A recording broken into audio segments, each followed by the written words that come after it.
로마서 12장 3절에서 8절의 말씀이고요. 제가 봉독하겠습니다. 내게 주신 은혜로 말미암아 너희 각 사람에게 말하노니 마땅히 그 생각할 그 이상의 생각을 품지 말고 오직 하나님께서 각 사람에게 나누어 주신 믿음의 분량대로 지혜롭게 생각하라. 우리가 한 몸에 많은 지체를 가졌으나 모든 지체가 같은 기능을 가진 것이 아니니 이와 같이 우리 많은 사람이 그리스도 안에서 한 몸이 되어 서로 지체가 되었느니라. 우리에게 주신 은혜대로 받은 은사가 각각 다르니 혹 예언이면 믿음의 분수대로, 혹 섬기는 일이면 섬기는 일로, 혹 가르치는 자면 가르치는 일로, 혹 위로하는 자면 위로하는 일로, 구제하는 자는 성실함으로, 다스리는 자는 부지런함으로, 긍휼을 베푸는 자는 즐거움으로 할 것이니라. 아멘. 한국 사회에 가나안 성도가 늘어나고 있다고 합니다. 가나안 성도. 들어보셨어요? 이 단어?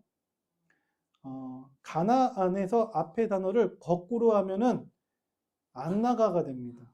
그래서 이 가나안 성도는 안 나가는 성도를 말하는 거라고 해요. 그래서 교회를 내가 다니다가 그만둔. 나 교회 안 나가. 이래서 안 나가 성도가 가나안 성도라고 비유를 합니다. 근데 교회를 다니다가 왜 그만두는가? 라고 이렇게 확인을 해보니까 44%가 교회가 신앙 성숙에 도움이 되지 못한다고 여겨서이고요. 43.4%가 교회 내에서 불편한 관계가 있어서 안 나가게 됐다라고 합니다. 그러니까 거의 90%가 그냥 교회가 나에게 큰 의미가 없다라고 생각을 했다라는 거예요. 상처를 받고 마음이 상해서 교회를 그만둔 사람들을 흔히 가나안 성도, 이 안 나가는 성도로 비유를 합니다. 근데 여러분 보면 교회에서 상처받고 교회를 안 나가는 사람들이 실제로 지금 굉장히 많습니다.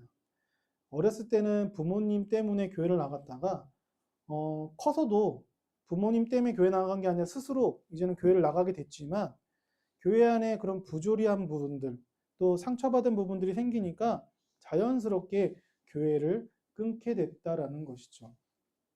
좀 안타까운 부분이지만 충분히 이해가 되기도 합니다. 여러분 교회 안에서 상처를 받는다라는 것은 사실은 우리가 교회에서 상처를 안 받으려고 왔는데 내 상처를 치유받으려고 왔는데 그 사람들이 나에게 상처를 준다라는 것은 교회가 많은 사람들을 잘 융합되지 못하고 연합하지 못하지 않나라고 생각해 보게 됩니다. 오늘 본문은 그 본문이에요. 교회 안에서 우리가 어떻게 사람들을 품어야 될 것인가 이거에 대한 겁니다. 오늘 본문의 시작인데요. 같이 한번 읽어보겠습니다. 3절입니다. 같이 한번 읽어볼게요. 시작. 내게 주신 은혜로 말미암아 너희 각 사람에게 말하노니 마땅히 생각할 그 이상의 생각을 품지 말고 오직 하나님께서 각 사람에게 나누어 주신 믿음의 분량대로 지혜롭게 생각하라. 아멘. 자, 말씀만 읽었을 때 여러분들은 어떻게 해석이 됩니까? 이해가 돼요? 물어볼게요. 여러분 말씀 읽었는데 이 본문이 이 문장이 이 본문이 이해가 됩니까? 저도 이해가 안 되거든요. 한국말이 굉장히 어렵습니다. 근데 제가 좀 이해가 되려고 한참을 고민하면서 이 본문을 계속 묵상을 해봤는데 이 빨간색으로 친 단어들이 중요한 표현이었습니다. 첫 번째는 뭐냐면 한번 따라해 보겠습니다. 은혜. 다시 한번 은혜. 은혜라는 것은 성경에 카리스라는 단어를 쓰고 있어요. 원래 하나니라고 하는 이 단어에 유래됐다고 합니다. 하나니 뭐냐면 불쌍하다는 뜻을 가지고 있대요. 그러니까 불쌍히 여기는 것을 은혜로 이 단어로 시작됐다라는 것이 정설입니다. 그래서 헬라어로 보면 하나니라는 단어로 시작돼서 카리스라는 단어로 정착이 됐는데 다른 사람을 내가 긍휼히 여기고 불쌍히 여기는 게 뭐예요? 은혜입니다. 그러니까 우리가 교회를 다니면 다닐수록 하나님의 은혜를 얘기하죠. 하나님의 은혜가 뭡니까? 하나님이 나를 불쌍히 여기는 거예요. 나의 처지와 나의 환경과 나의 모든 것들을 하나님께서 있는 그대로 받아주시고 그래 나의 아들아 그래 나의 딸아 그동안 고생했지, 힘들었지, 내가 너를 품어주마. 하나님이 그렇게 말씀하시는 거예요. 그것이 바로 성경에서 은혜라는 단어로 해석이 될 수 있는 것이죠. 하나님의 은혜는 오늘도, 어제도, 내일도 동일할 줄 믿습니다. 아멘. 근데 그 은혜를 우리가 받았는데 뭐라고 해석합니까? 마땅히 생각할 그 이상의 생각을 품지 말래요. 희한한 말입니다. 여러분 들어보세요. 마땅히 생각할 그 이상의 생각을 품지 말라는 게 무슨 뜻일까요? 여기서부터 이해가 안 되거든요. 근데 이게 원어에 보면 이렇게 표현되어 있습니다. 이 원어의 단어는 생각을 품지 말라는 단어가 헬라어로 휘페로 프로네인이라고 하는 좀 어려운 단어인데 이 단어를 우리 한국말로 해석을 하면은 자신을 높게 평가하다예요. 그럼 이걸 부정으로 썼으니까 뭐예요? 쉽게 얘기하면 교만한 생각을 하지 말라는 거예요. 그러면 이게 여기 어떻게 연결됩니까? 하나님의 은혜를 알고 있는 너희가, 하나님의 은혜를 받은 너희가 교만하지 말고 뭐 하는 거예요? 믿음의, 이게 분량이 척도거든요. 계량하는 거거든요. 믿음의 계량으로 다른 사람들을 생각하라는 거예요. 이거를 제가 번역을 하니까 이렇게 번역이 됩니다. 같이 한번 읽어볼게요. 시작. 하나님이 주신 은혜로 스스로 교만하지 않게 믿음으로 측량하며 생각하라. 아멘. 여러분 하나님의 말씀을 해석할 때 어떻게 됩니까? 하나님이 나에게 주신 은혜가 있어.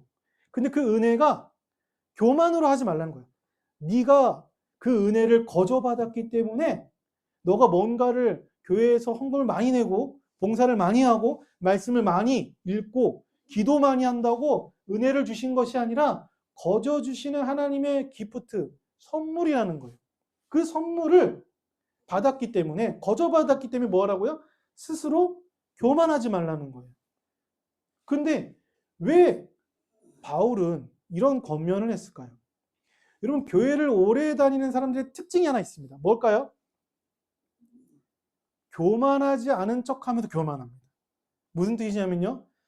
새벽기도, 수요기도, 금요기도, 목요집회, 화요집회, 월요 모임, 구역예배, 토요일날 여러 가지 신방, 교회 예배, 주일 예배 1부, 2부, 3부, 4부, 오후 예배, 저녁 예배 다 드리는 사람이 있겠죠. 다 드리면 무슨 생각이 들어요? 왜 너네는 안 나와요? 그러니까 교회를 오래 다닌 사람들은요. 예배 열심히 드리는데 그 예배 드리는 가운데 안 나오는 빈자리를 보면서 아이고 저 집사님 저 안 나오니까 저렇게 되는 거야 라고 지적하고 정죄하는 것이 생각이 시작하는 거죠. 그러니까 우리가 교회를 오래 다닐수록 다른 사람을 정죄하는 눈이 발달되기 시작합니다. 그래서 뭐라고 합니까? 성경에서는 스스로 교만하지 말래요. 하나님이 받은 은혜가 너네가 뭔가를 예배를 잘 드렸기 때문에 예배를 많이 드렸기 때문에 은혜를 주신 것이 아니라 교만하지 말라는 거예요. 그리고 믿음으로 스스로 측량해서 생각하랍니다. 누구를 생각할까요? 그 다음 말씀에 이렇게 되어 있습니다. 4절과 5절 말씀 같이 한번 읽어볼게요. 시작. 우리가 한 몸에 많은 지체를 가졌으나 모든 지체가 같은 기능을 가진 것이 아니니 이와 같이 우리 많은 사람이 그리스도 안에서 한 몸이 되어 서로 지체가 되었느니라. 아멘. 4절에 보니까 파란색 절로 제가 뭐라고 되어 있어요? 한 몸이라고 표현되어 있고요. 그 다음에 5절에 보니까 마지막에 뭐라고 되어 있습니까? 빨간 절로 지체라는 표현을 썼어요. 여러분 지체라는 단어가 뭘까요? 헬라어로 멜로스입니다. 어디서 많이 들어본 단어 아닐까요? 멜로스? 예, 영어로 멜로디라고 들어보셨어요? 그 오선 악보에 보면은 우리가 흔히 콩나물이라고 하는데 음표가 박히면 이거를 연주를 하면은 음표만 봐서는 음악을 잘 모릅니다. 근데 이게 각기 각색이 서로가 융합이 되고 연합이 됐을 때 이 오선지에 그려진 음표를 통해서 우리가 악기를 다룰 때 아름다운 선율이 나오는 거죠. 근데 그때의 단어가 멜로스라는 헬라어에 유래된 걸로 멜로디라고 오늘날 우리는 영어로 표현하는 거죠. 그러니까 멜로스라는 단어는 오선지에 음표가 박혀서 서로가 다 다른 것 같지만 하나의 아름다운 소리를 내는 뜻을 가지고 있는 것이 지체라는 단어입니다. 이런 얘기가 있습니다. 세계적인 지휘자인 마이클 코스타라는 사람이 대규모 오케스트라와 합창단을 지휘하고 있었습니다. 수백 명의 사람들이 이 아름다운 소리를 들었죠. 이 지휘자가 지휘하는 이 아름다운 소리에 사람들은 너무나 황홀했습니다. 그렇게 음악을 듣고 있는데 관현악단이 아름답게 연주를 하고 있는데 갑자기 지휘자가 음악을 탁 멈춘 거예요. 그리고 그 지휘자가 뭐라고 하냐면 피콜로 소리가 나지 않습니다. 라고 말했대요. 근데 수백 명의 관객들이 아무도 듣지 못했답니다. 그러면서 지휘자가 관객들에게 죄송합니다. 제가 여기서 피콜로 소리가 잘 들리지 않아서 다시 연주하겠습니다. 양해를 구합니다. 라고 하고 피콜로 소리가 다시 나게끔 하고 이 관현악단을 다시 지휘해서 소리를 내게 했답니다. 아주 유명한 일화 중에 하나인데요. 여러분 우리가 볼 때 피콜로 소리가 들리든 안 들리든 상관이 없을 수 있죠. 그런데 피콜로를 내는 사람이 뭐 나 하나쯤이야 뭐 나 감기 걸렸으니까 소리 안 내도 되겠지라고 생각할 수 있지만 그 한 사람을 발견하는 거, 그 한 사람의 소리를 귀하게 여기는 거, 듣게 하는 거, 이게 교회라고 하는 공동체의 지체라는 단어인 멜로스라는 겁니다. 어떻게 보면 교회는요 우리가 흔히들 몸이라고 비유합니다. 고린도전서 12장 25절에 보니까 몸 가운데서 분쟁이 없고 오직 여러 지체가 서로 같이 돌보게 하셨다라는 바울의 표현이 나와요. 그리고 26절에 보니까 지체라는 단어가 4번이나 쓰입니다. 만일 한 지체가 고통을 받으면 모든 지체가 함께 고통을 받고 한 지체가 영광을 얻으면 모든 지체가 함께 즐거워한다라고 표현합니다. 여기서의 지체가 무슨 단어예요? 멜로스입니다. 멜로스라는 단어를 계속 반복해서 쓰는 건 뭡니까? 모든 사람이 하나로 연결되어 있다는 거예요. 바울은요 제일 많이 즐겨 쓰는 용어 중에 하나가 교회를 몸으로 비유했습니다. 여러분 볼 때 이 몸 안에 수많은 지체 각각의 이 우리의 신체가 있잖아요. 새끼손가락 여러분 아주 작은데 새끼손가락 없어도 돼요 안 돼요? 새끼손가락 하나 빼도 되지 않을까요? 집에 놓고 오세요. 좀 잘라도 됩니다. 근데 새끼손가락을 만약에 봉인하면 여러분 무슨 일이 발생합니까? 물건을 집을 때 굉장히 어려워집니다. 한번 하나 봉인해가지고 하루 한번 써보세요. 사람의 손이 왜 5개인지를 깨닫게 됩니다. 이 중에 하나라도 내가 아프고 뭔가 좀 어려우면 손가락 하나라도 못 쓰면 불편함을 느껴요. 여러분 우리는요 교회라는 곳은 이 손가락과 같다고 생각해요. 아주 작은 새끼손가락이냐 엄지냐 중지냐 약지냐에 따라서 상관이 없을 것 같지만 그 하나의 작은 손가락도 의미가 있다라는 것이죠. 그래서 우리는 교회를 몸이라고 비유했을 때 몸은요 이 교회는 첫 번째는 지체가 다양하다라는 것을 보여줍니다. 우리는 수많은 사람들이 다 각기 달라요. 얼굴도 다르지만 성별, 뭐 인종, 우리가 생각할 때 각각 기질 너무너무 달라요. 여러분 부부 사이도요. 흔히들 뭐 이혼 사유 가운데 첫 번째가 뭡니까? 성격 차이라고 하잖아요. 성격은 당연히 차이 나는 거예요. 너무 달라. 두 사람이 사는데도 그렇게 성격 차이라고 얘기를 하는데 이 교회가 수십 명의 사람과 수백 명, 또 어떤 교회 수천 명이 앉아 있는데 다른 사람들만 앉아 있는 거예요.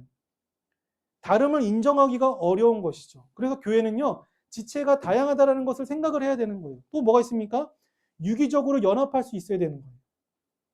우리가 교회가 볼 때는 이 두 가지, 다양성과 연합을 인정하지 않으면 교회는 무너지기 마련입니다. 아까 제가 얘기했죠? 가나안 성도. 나 안 가요. 안 나가. 이 성도가 왜 생기는 거예요? 이 지체의 다양성과 연합을 무시하게 되면 교회는 무언가 힘이 있는 사람들만 교회를 나오는 것처럼 보여지기 때문입니다. 예전에 제가 그런 적이 있어요. 예수인교회, 제가 마지막 교회 섬겼던 교회가 예수인교회였는데 이 교회에서 청년부를 맡았습니다. 그런데 한 2년 정도 하고 제가 이제 뭐 일이 있어서 사임을 했는데 청년부 안에 셀이라고 해서 그룹 소모임, 소그룹 모임이 6개가 있었어요. 근데 어느 날 예배를 드리는데 한 커플이 청년부 예배실에 들어오는 거예요. 그래서 새신자니까 예배가 끝나고 이제 미팅을 했습니다. 만나가지고 어떻게 오게 됐어요? 이렇게 얘기하고 나이도 물어보고 하는데 근데 이렇게 말하는 게 조금 이상한 거예요. 그래서 잘 들어보니까 지적 장애를 가진 사람들이었고 두 사람이 커플이었습니다. 그래서 처음 교회를 왔으니까 한 2주 정도는 제가 새가족반을 해서 좀 만났어요. 2주가 지나고 이 친구들 계속 교회를 나오길래 뭐 새가족반이 끝나면 일반적으로 소그룹 모임에 연결시켜 줍니다. 그래서 이쪽에 연결시켜서 같이 예배 끝나고 성경 공부도 하고 서로 밥도 같이 먹고 이렇게 모임을 하게 되는데, 제가 셀 그룹이 6개라고 했잖아요. 그룹이 6개인데 같이 모여서 이 친구들이 어디 그룹으로 갈지를 상의하기 위해서 모이게 했습니다. 근데 이 셀 리더들이 얘기하는 게 아무도 이 커플 지적 장애인들을 자기가 데리고 가고 싶지 않다는 거예요. 아무도 이 사람들을 품어주고 싶지 않다는 거예요. 왜냐고 물어봤습니다. 그 친구들의 얘기는 자기네들이 케어하기가 너무 힘들대요. 근데 실제로 그 말이 맞거든요. 일반적이진 않으니까 품지 못하는 건 맞는 겁니다. 근데 소그룹 모임이 6개나 되는데 아무도 자기가 나서서 저희가 한번 해보겠습니다라고 말하는 친구가 아무도 없었어요. 그 친구들이 오고 나서 한 5개월 정도 있다가 제가 사임을 했는데, 제가 그 친구들을 담당해서 셀 그룹을 만들었습니다. 원래는 담당 교역자니까 할 게 많거든요. 셀 리더들이 소그룹을 하면 저는 뭐 다른 부분들에서 여러 가지 부분에 있어서 제가 활동하는 게 있었는데, 요 2명의 커플을 대상으로 셀 그룹을 따로 만들었어요. 제가 셀 리더가 되고 모임을 했습니다. 제가 사임할 때 울어주는 친구는 저 친구들밖에 없더라고요. 근데 그때 생각한 게 뭐냐면, 내가 뭔가 잘나고 잘해서 이 친구들을 품어준 게 아니라 나밖에 없으니까 나라도 해야겠다라고 생각했어요. 그리고 사실 교역자가 사임을 하게 되면 그 다음부터는 이 청년들을 신경을 못 쓰잖아요. 내 담당이 아니니까. 5년이 지나서 제가 최근에 한 2달 전에 다시 예수님교회를 방문할 일이 있었습니다. 행사가 있어서, 어떻게 보면 고향 교회죠. 제가 사역했던 교회니까 갔는데, 1층에 카페가 있거든요. 크게. 예수님교회가 한 1,500명 정도 됩니다. 교회가 꽤 커요. 큰 카페에 한 친구가 솜사탕을 팔고 있는 거예요. 근데 보니까 청년부 무슨 뭐 그런 수련회 때문에, 뭐 단기성교인가 이런 것 때문에 모금하기 위해서 그렇게 행사를 벌리고 있다. 자선 행사, 바자회를 벌리고 있는 거예요. 솜사탕을 팔고 있는데, 잘 보니까 제가 그때 교육했던 그 친구인 거예요. 그 친구가 그 청년부에 남아서 이제는 청년부의 일원으로서 봉사를 하고 있는 거예요. 인사를 안 했어요, 일부러. 왜냐면 이제 만나면 또 너무 반가워하니까.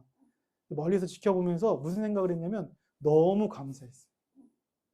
제가 한 것이 아니라 어쨌든 그 청년부에 끝까지 남아서 교회의 일원으로서 지체가 됐다라는 생각이 드니까 너무 감사했어요. 여러분, 우리가 부족할 수 있죠.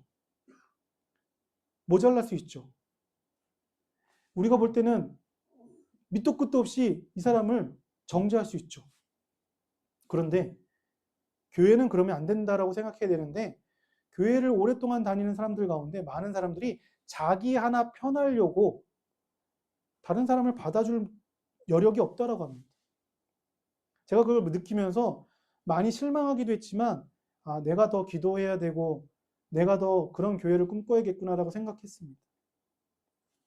오늘 본문의 끝은 이렇게 되어 있습니다. 여러분 16절, 17절, 18절 좀 길지만 같이 한번 읽어보겠습니다. 시작.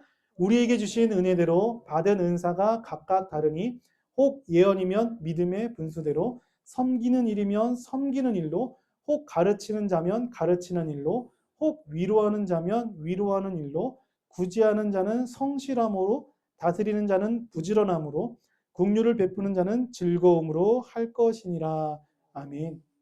오늘 마지막 말씀입니다. 여러분 6절에 빨간 절에 뭐라고 되어 있습니까? 은사라는 단어로 시작합니다. 한번 따라해 보겠습니다. 은사. 다시 한번 은사. 은사가 뭡니까? 뭐 내가 고마운 사람을 은사라고 하는데 그런 뜻이 아니죠. 은사가 뭐예요? 이게 가끔은 착각할 때가 있는데, 은사는 뭔가 내가 큰 거를 하는 걸 은사라고 생각하거든요.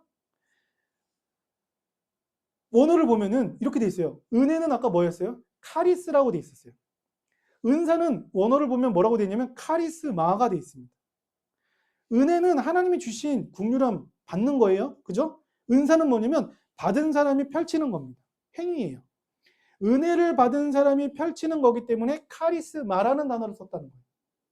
그러면 우리가 하나님의 은혜를 받은 사람들이 하나님의 은혜를 가지고 행동하는 게 은사입니다. 근데 뭐 합니까? 첫 번째가 뭐예요? 예언. 두 번째 뭐예요? 섬기는 일. 세 번째 가르치는 거. 네 번째 위로하는 거, 구제하는 거, 그다음에 다스리는 거. 마지막 뭐예요?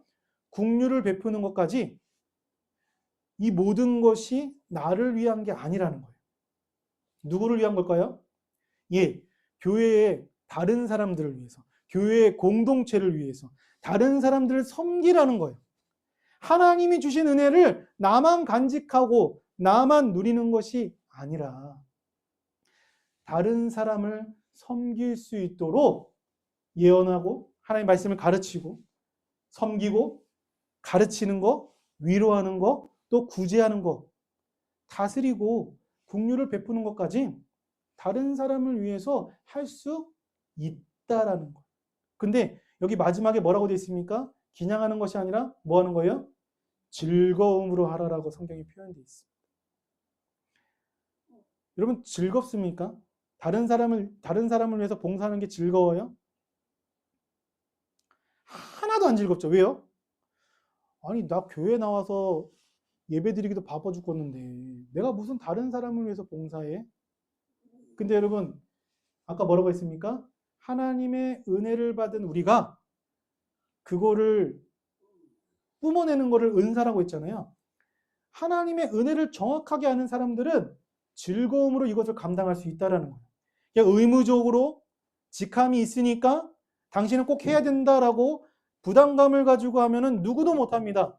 근데 하나님의 은혜가 귀하고 하나님의 은혜가 너무 크고 내가 감히 감당할 수 없는 은혜라고 깨달으면 즐거움으로 된다는 거예요. 주차를 봉사하고 교회에 성도들이 오기 전에 청소를 하고 식당에서 아무도 알아주지 않지만 설거지를 하는 거. 누구도 시키지 않았지만 주님이 주신 몸된 교회를 위해서 봉사하고 섬기는 것, 그것이 뭐가 된다고요? 즐거움이 된다는 거예요.